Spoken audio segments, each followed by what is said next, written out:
नमस्कार friends. YouTube पर मेरा ये पहला वीडियो है और इसका मैंने विषय रखा है षड्ज। षड्ज स्वर पर बहुत सारे वीडियोस अवेलेबल हैं यूट्यूब पर, लेकिन मैं अपनी छोटी सी जानकारी के आधार पर जो भी मुझे मालूम है वो मैं आपके साथ शेयर कर रहा हूँ। षड्ज स्वर संगीत में बहुत इम्पोर्टेंट है। एक्चुअल में हमारा जितना भी गाना है वो सा पर आधारित चलता है। सा हमारे लिए बहुत महत्वपूर्ण है। अगर षड्ज का अर्थ ही हम देखें तो षड्ज का अर्थ है षट अज, दो शब्दों से मिला है, जिससे अज मतलब उत्पन्न होना और षट मतलब छः, वह स्वर जिससे छह स्वरों की उत्पत्ति हुई। तो षड्ज के आधार पर ही हमारे बाकी स्वरों की परिकल्पना होती है। अगर सा नहीं है तो आप रे गा कैसे कैसे पता लगेगा कि रे ही बोल रहे हैं हम। सपोज रे ग म प द नि सा रे सा नि द प म ग रे आ आ आकार में बोल रहा हूँ, मान लो मैं सरगम में नहीं बोल रहा हूँ।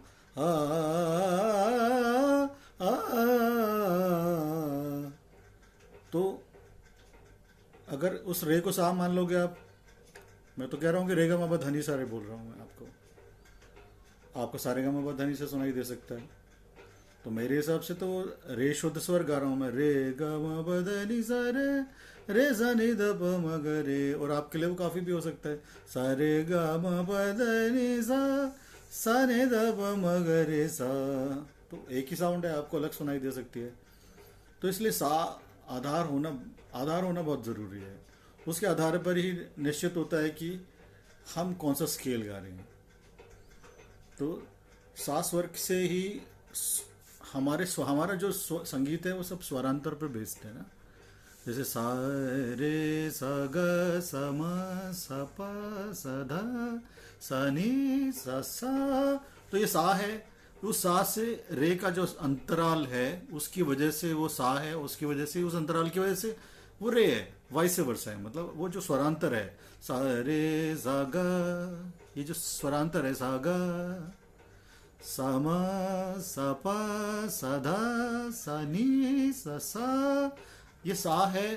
तभी हमारे लिए वो साउंड नहीं है, नहीं तो वही साउंड कुछ भी हो सकती है।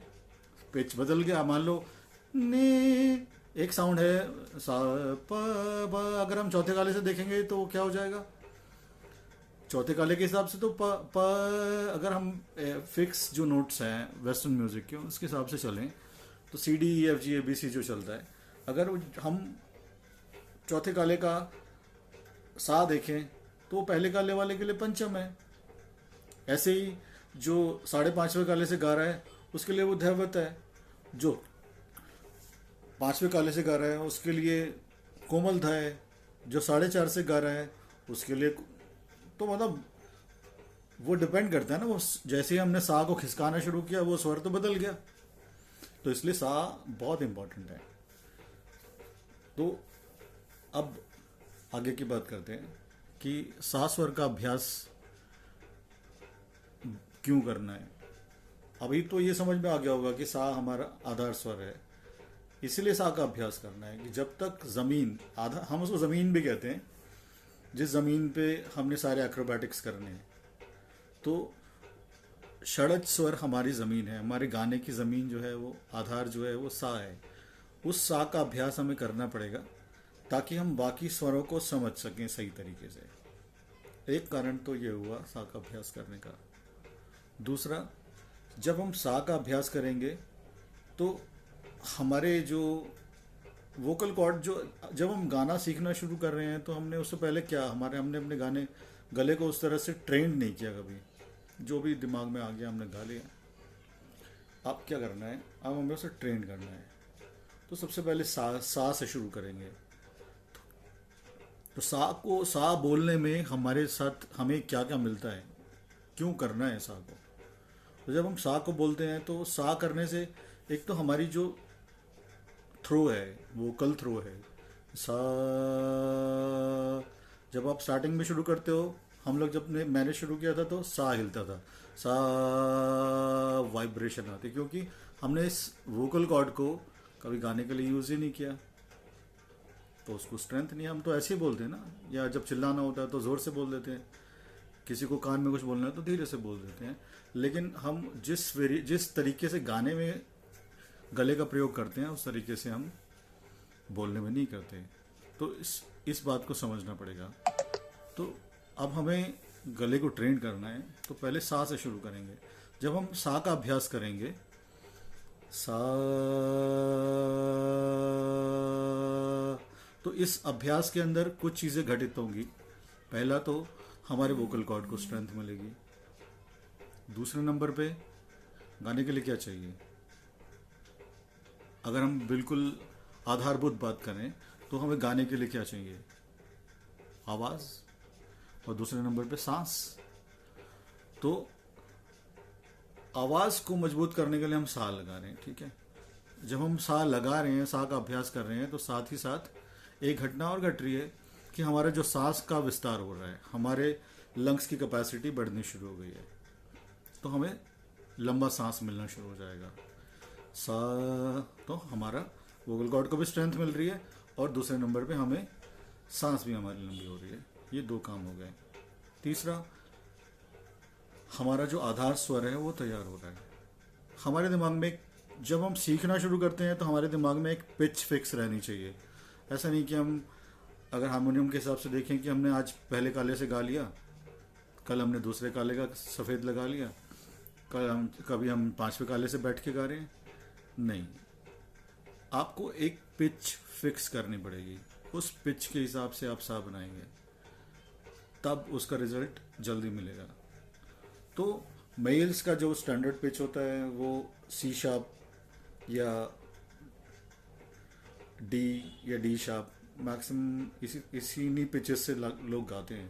तो जिसे हम पहला काला दूसरा काला भी बोलते हैं, और डी बोले तो दूसरा सफ़ेद। तो इस तरह से हम अपने पिच को फिक्स करके हम इससे गाएंगे, इसी से सा लगाएंगे। एक पिच फिक्स कर लेंगे, बाद में हम जब स्केल डिसाइड हो जाएगा, थोड़ा सा गाने लगेंगे कि हमारा वास्तव में स्केल कहाँ से बैठता है, पहले काले से है या दूसरे काले से है।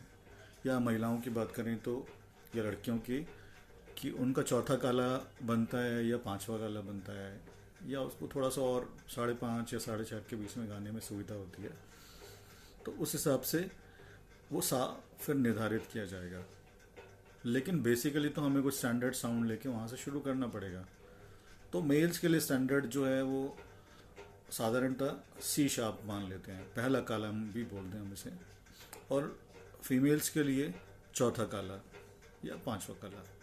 तो आपको अपने पिच को एक निर्धारित करके फिक्स करके उससे सा की प्रैक्टिस करनी है रोज। अब सा की प्रैक्टिस की मैंने दो बातें बताई हैं आपको, एक तो सांस के लिए और एक वोकल कॉर्ड की स्ट्रेंथ के लिए।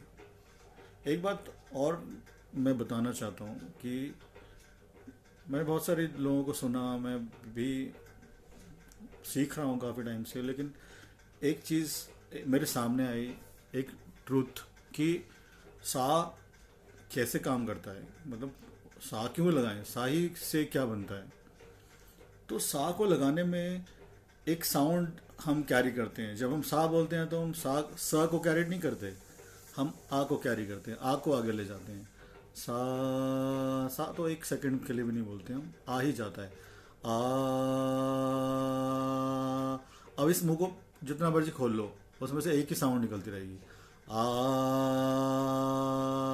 और इसमें जो मैं शेयर करना चाह रहा हूँ वो मिरेकल वाली बात यह है कि जब आप आ बोलते हैं तो आपके वोकल कॉर्ड को स्ट्रेंथ मिलती है। वो जो आ है वो वोकल कॉर्ड का टॉनिक है। बहुत सारे विकार हमारे जो गले के हैं वो ठीक हो जाते हैं, क्योंकि वोकल कॉर्ड की जो बेसिक साउंड है वो आ ही है। आप मुंह खोलने के बाद जब मुंह से आवाज़ निकालेंगे तो आ ही निकलेगी। हम जितने भी शब्द बोलते हैं, क ख ग घ च छ ज झ म ए बी सी डी, जो भी बोलते हैं, वो हम अपने होठों, दांतों, तालू और जीभ के कॉम्बिनेशन से बनाते हैं उन शब्दों को, उस तरह से हम बोलते हैं। तो भाषा बनती है हमारे होंठ, दांत, जीभ, तालु, ये भाषा को बनाते हैं। लेकिन वोकल कॉर्ड क्या निकालता है? सिर्फ आ। आ। तो इस आ का अभ्यास करते करते वोकल कॉर्ड को स्ट्रेंथ मिलनी शुरू हो जाती है, वोकल कॉर्ड स्ट्रांग हो जाते हैं। अब इस स्ट्रांग को मैंने कैसे अनुभव किया? हम सा का अभ्यास तो हम करते हैं, ठीक है। आवाज़ जब आप गाते हो, आप 1 महीना, 15 दिन 20 दिन जब सा लगाओगे आधा घंटा बैठ के रोज़, तो आप देखोगे आवाज़ में एक अलग तरह का खिंचाव, जैसे कसे हुए तार होते हैं ना तानपुरे के, जब वो बोलते हैं तो वैसी ही आवाज़ आपको अपने गले में भी महसूस होगी। आपको एक कमांड लगेगा अपनी वॉइस के ऊपर कि हाँ मेरी वॉइस पे कुछ कमांड आ गई है। तो ये सा के अभ्यास से आता है। मेरा एक स्टूडेंट है, बचपन से हकलाता था वो, तो 8 महीने लगभग वो मेरे पास सा का अभ्यास करता रहा, 7-8 महीने। एक दिन वो कहता है कि सर आपने मेरे बोलने में कुछ चेंज देखा? मैंने कहा मुझे लगा कि, मैंने कहा नहीं, मैंने ऐसे ध्यान नहीं दिया। तो उसने बोला मैं अब हकलाता नहीं। तो मुझे रियलाइज़ हुआ कि हाँ, कि तो उसने बोला सर बस। मैंने कहा क्या किया? कह रहे नहीं, आप जो मेरे को रियाज़ करवाते हो मैं वही करता हूँ, घर जाके सा की प्रैक्टिस करता हूँ। तब मुझे लगा कि वास्तव में आ स्वर की पावर क्या है। योग में भी हम सीखते हैं। योग में जैसे मैंने जब सीखा योग, तो उसमें एक आसन होता है, उसको हम बोलते हैं सिंहासन, सिंह आसन बोलते हैं या सिंहासन बोलते हैं। तो उसमें एक्चुअल में जीभ बाहर निकाल के आ की साउंड निकाली जाती है। तो उसके जब आप लाभ में पढ़ोगे तो उसमें भी लिखा होता है कि हकलाना और गले के बहुत सारे विकार इस सिंहासन के अभ्यास से ठीक हो जाते हैं। तब मुझे रियलाइज़ हुआ कि अच्छा, सा स्वर का अभ्यास करने से वोकल कॉर्ड को स्ट्रेंथ मिलती है। तो ये एक विशेष बात थी जो मैं आप लोगों से शेयर करना चाहता था। बाकी तो सा के बारे में बहुत सारे वीडियोस बने हुए हैं, तो आपको वो इन्फॉर्मेशन वहाँ से मिल जाएगी। आगे मैं बात करूँगा सा कैसे लगाएं, कितनी देर लगाएं। कितनी देर का कोई पैमाना नहीं है, आप आधा घंटा 1 घंटा बैठ के भी लगाएं ना, तो बहुत सुकून मिलता है सा लगाने से। सा का अभ्यास हम, मेरे गुरुजी जो थे पंडित उस्ताद मुमताज़ अली खान साहब, मैंने कई लोगों से सीखा। बेसिकली दिल्ली यूनिवर्सिटी से मैंने अपनी PhD तक की पढ़ाई कंप्लीट की। और जो घरानेदार तालीम की बात है, तो मैंने भिंडी बाज़ार घराने के उस्ताद मुमताज़ अली खान साहब से अपनी तालीम ली स्टार्टिंग में। उसके बाद पंडित श्रीधर शर्मा जी से, जो कि ध्रुपद गाते थे, उनसे मैंने गायन, राग विस्तार करना, ये बारीकियाँ उनसे सीखी। उसके अलावा अखिल कुमार दास हैं हमारे गुरुजी, उनसे मैंने गांधार में सीखा, कुछ समय बीच में भी सीखा। और भी कुछ लोग हैं, लेकिन मेरी मेजर जो तालीम है वो पंडित श्रीधर शर्मा जी और उस्ताद मुमताज़ अली खान साहब के थ्रू हुई। चलिए हम सा की बात कर रहे थे। तो सा का अभ्यास, तो गुरुजी यही कहते थे कि आधा घंटा बैठ के सा लगाना है, बस आधा घंटा सा लगाना। आधा घंटा हम सा लगाते थे। उसके बाद धीरे धीरे उसमें जो चेंज आया, वो चेंज क्या करना है कि जब आप, जैसे हम इनिशियली शुरू करते हैं तो हमारे खरज के स्वर नहीं लगते, तो उसमें क्या करना है, आपको सा लगाना आधा घंटा। उसके बाद सा नी, 2-3 मिनट नी लगाया, धा, 2-3 मिनट धा लगाएंगे, पा, तो पा देखना है। अगर पा ठीक से लगने लग रहा है तो वो कहते थे कि इस टाइम को डिवाइड कर दो, 15 मिनट 20 मिनट सा लगा, और जो टाइम बच रहा है आधे घंटे में से, या और भी बढ़ा सकते हैं टाइम। ऐसा नहीं है कि आधा घंटा ही करना है, 1 घंटा, पौना घंटा, जितनी देर आपके पास समय है उसके हिसाब से, लेकिन आधा घंटा तो लगाइए कम से कम रोज सा। ये इनिशियली, जब धीरे धीरे गाना डेवलप हो जाएगा, आलाप आप करने लगेंगे, तो वो थोड़ा कम हो जाता है। फिर उसी आलाप में, अभ्यास के अंदर सब सा सम्मिलित हो जाता है। थोड़ी देर सा लगाया, तब आधा घंटा लगाने की ज़रूरत नहीं पड़ेगी, लेकिन कुछ साल आपको सा आधा घंटा लगाना पड़ेगा। कई साल जाएंगे, ऐसा नहीं है कि 2 महीने 1 महीने सा लगा लिया आपका हो जाएगा जी, हो गया काम। नहीं का ये अभ्यास साधना बोलते हैं संगीत को ना, इसीलिए तो साधना बोलते हैं कि साधना में एक सबसे बड़ा एलिमेंट है कि उसमें निरंतरता चाहिए, नियमितता चाहिए। तो नियम से रोज सा का अभ्यास करना है, तो ये कई साल तपस्या है, कई साल करनी है आपको। जब तक जिंदगी है तब तक तो गाना ही है, अभ्यास तो करना ही है। सा स्वर जो है उसका अभ्यास आपको कई साल नियम से करना ही पड़ेगा। जो एक टाइम के बाद लगने लगेगा कि हाँ बन रहा है बात। तो नी सा लगाने के बाद हमने 2-3 मिनट नी किया, धा किया, फिर पंचम पे आ गए। तो जब अगर पंचम आपका ठीक से लगने लग रहा है, सा नी धा पा, जब पा लगने लगे ना तो टाइम को डिवाइड कर दो।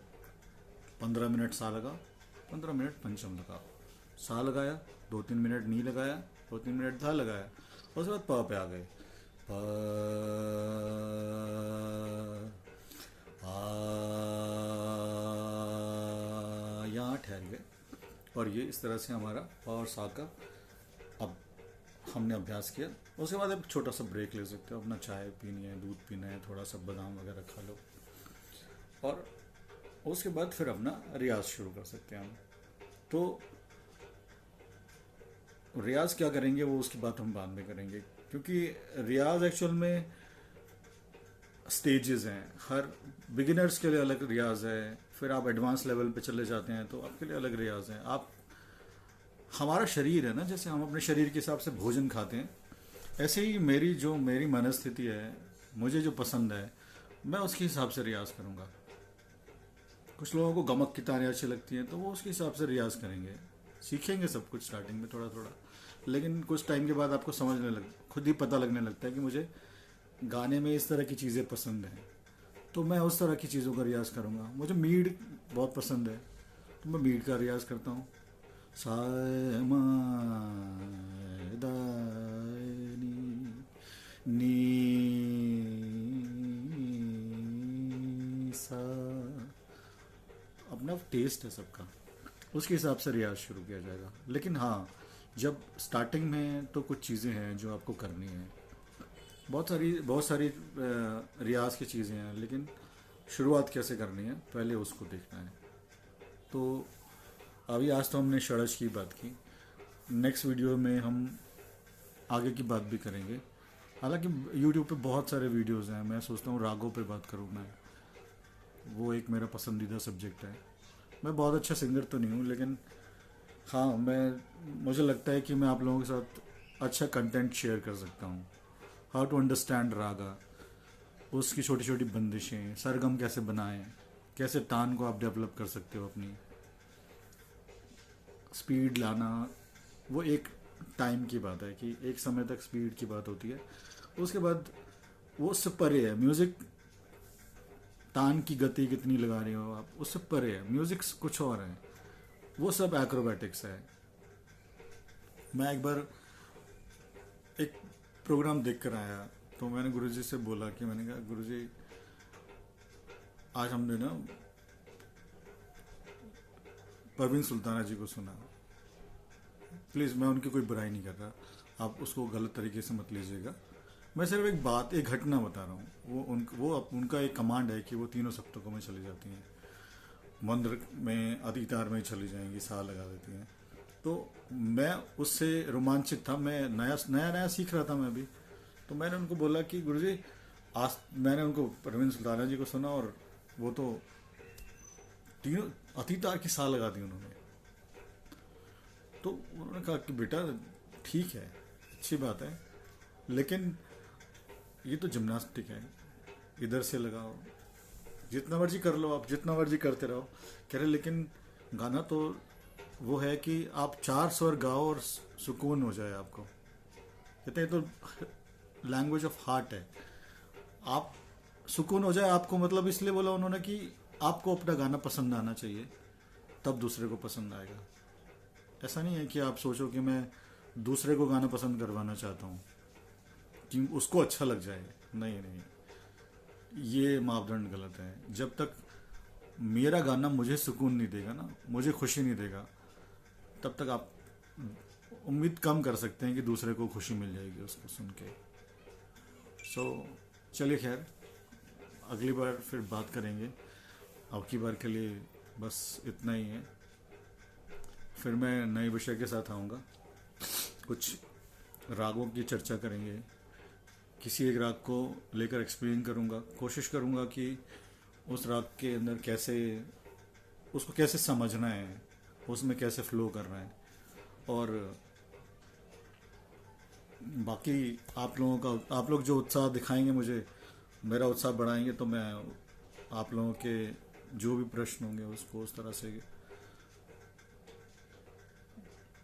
निकालूंगा, देखूंगा किस तरह से मैं आपकी क्वेरीज को पूरा कर सकता हूँ। चलिए, नमस्कार।